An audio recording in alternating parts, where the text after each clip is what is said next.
Mirë se vini në botën e yjeve. AstroChart, bëni subscribe për më shumë video.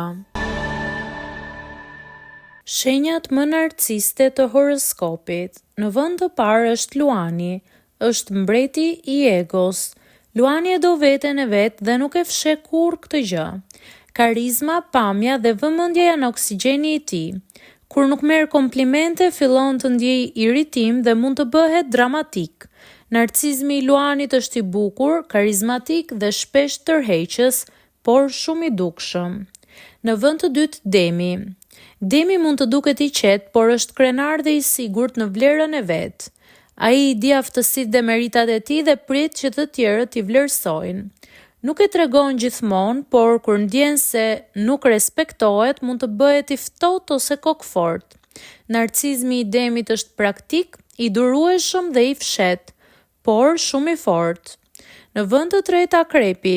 Akrepi është misterioz dhe intensiv. Shpesh i pëlqen të admirohet nga të tjerët. Është i vetëdijshëm për fuqinë dhe ndikimin e tij dhe e përdor këtë për të tërhequr njerëzit. Narcizmi i Akrepit është emocional, psikologjik dhe shpesh i fshehtë, por shumë magnetik. Në vend të katërt Binjakët. Binjakët janë të zgjuar dhe shumë social, i pëlqen të jenë në qendër të vëmendjes. Ata kërkojnë komplimente, vlerësim dhe të jenë të admiruar për zgjuarsinë dhe sharmin. Narcizmi i Binjakut është charmant, i qeshur dhe elegant, por shpesh mund të duket sipërfaqësor.